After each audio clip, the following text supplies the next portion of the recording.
Wildlife Trust, we wanted to really help tell the story about how we believe good food can be produced in a way that's also good for nature. And at the Wildlife Trust, we've had a fantastic partnership with Jordan's Cereals for many, many years now, where we've been working together to really demonstrate how nature can be put in recovery at the same time as producing good food. So I'm delighted to be joined for this conversation by Anne Sawbridge, who's Managing Director of Jordan's Dorset Rye Vita. And thanks so much for joining us this afternoon. It's great to come here to the factory, and thank you very much for the tour we just had. Can you give a background of the Jordan's Farm partnership for you at Jordan's? How has it worked and what has it achieved? I mean, we're very proud of the Jordan's Farm partnership. Our cereals have always been bought from farms that support what used to be called conservation farming. And then in 2016, the Jordan's Farm Partnership was formed in order to take that to the next level.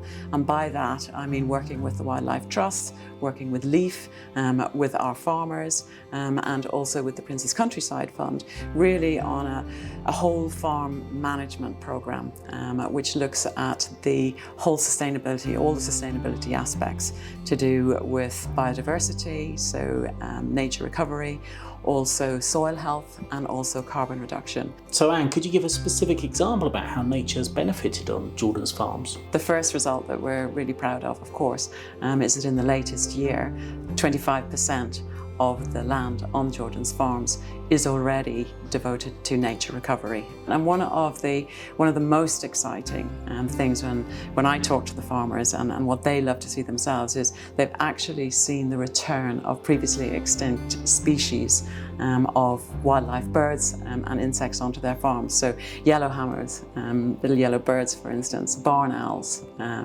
brown hares. So these are all examples of species which were previously hardly ever seen on farms. And we're measuring the return of these on the Jordan's farms specifically. That really is impressive, that 25%, and it feels like it's in touching distance, if you like, of that trying to get 30% of our land and sea into recovery for nature by 2030, which is of course going to be the big thing being debated at the COP15 in Montreal.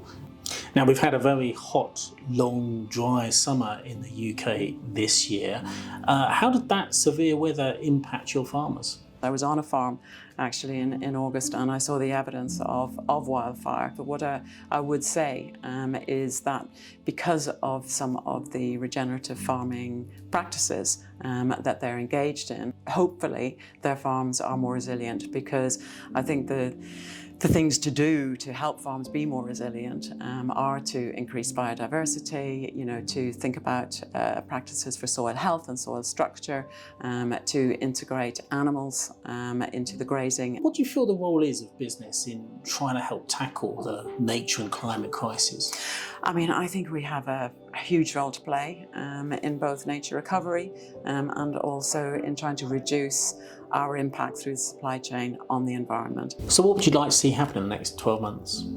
I think for farmers specifically, I would love to see the government support for income streams around biodiversity confirmed, real clarity, and also enablement for farmers to actually get there. Anne Sawbridge, Managing Director of Jordan's Dorset Rye Vita, thank you very much for talking to us. Thank you, Craig.